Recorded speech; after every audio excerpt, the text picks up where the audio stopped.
Why are the rental prices skyrocketing? This is episode 222 of KT Confidential, the real estate podcast. We're going to answer that question right now.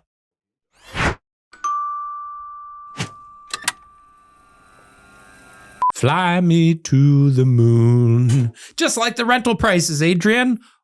What a great segue. Why are rental prices skyrocketing? That's what we're talking about today.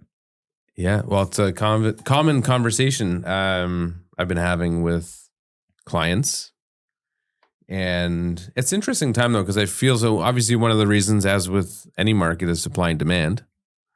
As I think you've got here, number one, high demand and low vacancy rates. It's weird, though. So I'm getting a lot of people moving now who are contemplating, do I sell my existing home before moving, or do I rent it out and hold on to it? And a lot of people now are, more than I've ever seen, are keeping them and renting them out because rental rates are high, and they've seen the potential value that, you know, maybe their house holds, and hope one day it'll get back up to that. Right. So they don't want to sell now if they can carry both properties. Right. So we're getting a ton of leases, rental listings, because people are able to carry the two homes. Yep. So number one, high demand, low vacancy rates. Now, one thing that I think is interesting to know is what's causing the increase in the rental demand? Well, there's the normal stuff, immigration. Yeah, that's number three, increase in immigration. That's one thing. I don't think that plays a big role on it. I think it will be in the next couple of years as more immigrant. Now the floodgates are open. They were closed a little bit during COVID and whatever, but yeah. What is it? 150,000 new immigrants. Well, the other thing we're seeing is there's fewer homes available. Yeah. Right. Like period. Like there's fewer homes. That's number two. There's fewer homes for investors to buy too, from a resale perspective. Less new construction.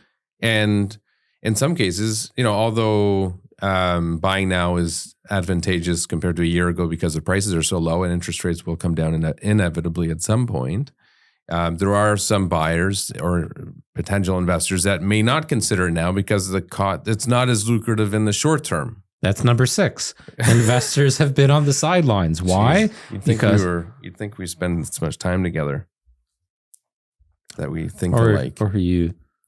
I thought when you were reading the notes. No, it's nothing to do with your notes. It's just me talking. Right. You're just going on This is just stuff in my head. Right. I just had to get out. Right. Well, you might as well cover the other two notes and I'll just talk and you tell me when I get them. It's kind of like a game show. But so I've had conversations with people, two situations that we're seeing more often. One, I recently had a conversation.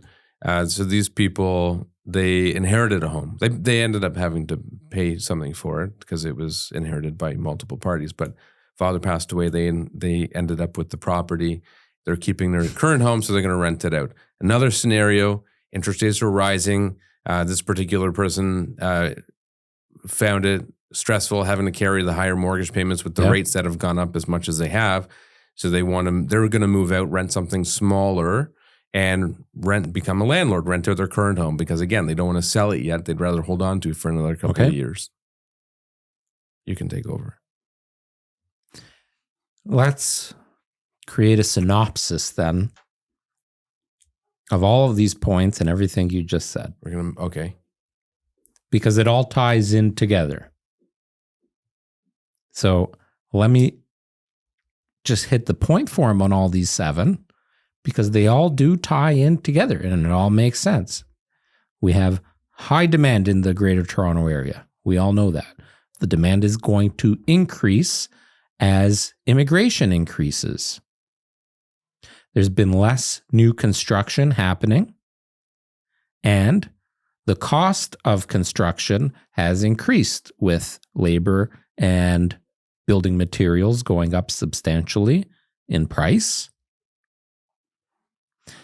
A lot of investors have been on the sideline over the last, I would say, 10 months since the market started dipping and the interest rates started going up. I'm curious about, while you're chatting, I'm looking something up. And then this is actually one of the most important things, I think, in this entire equation is when you have high demand and low supply, the supply that's there and is well presented goes quickly, often is getting multiple interest, and is driving the price up, which inflates the median price of rentals. So my point is cleanliness of a rental is super important. Well, that's why when we get homeowners moving out that want to rent it, and it's the first time it's been rented, those properties show phenomenally well. If it's clean and well presented, it's nicely, freshly painted, it's quote unquote move-in ready. Like we talk about move-in ready for homes that are being sold. Well, for a tenant, this is their home as well. They might not be buying it, but they care equally as much about the home that they're moving their family into. Yeah. It needs to be clean and well presented. These homes get a lot of attention. They get multiple interest. And ultimately, they do drive. You can ask more for those homes on a monthly basis, and it drives the median price up. So when even those shittier listings, when those poorly presented homes come on the market, automatically the rental value of it has come up. And that has that trickle up effect. And that's what we're seeing in the market right now. Rental prices are through the roof. Well, another reason is just carrying unaffordability. Costs. Carrying costs are up. Yes. So naturally, and if there are houses built after November 15th or whatever it is, 2018, those homes don't qualify for rent rules.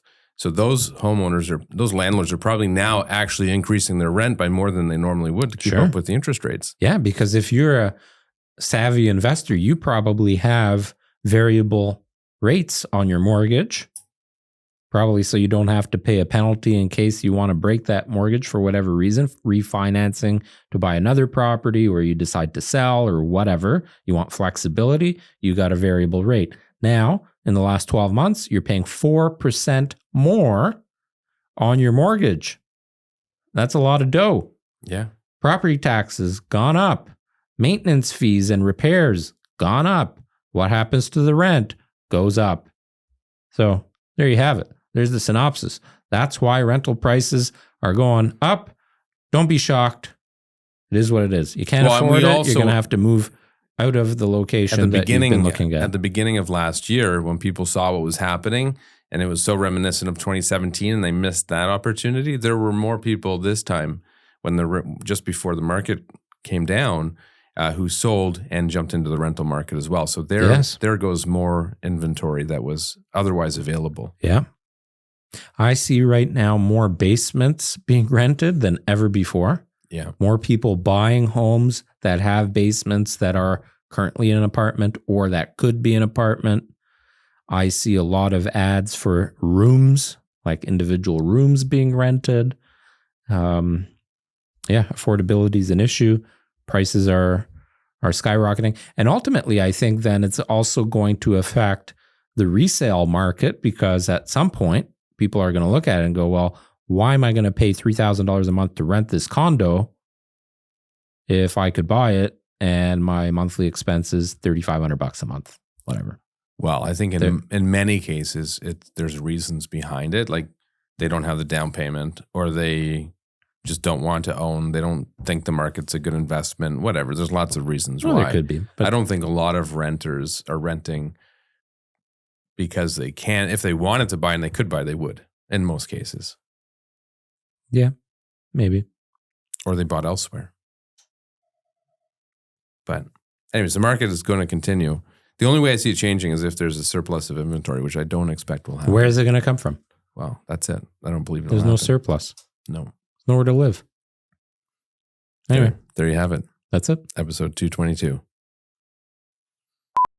Thanks for watching and listening. We hope you give us a thumbs up, subscribe, leave a comment every Monday. Smash that bell.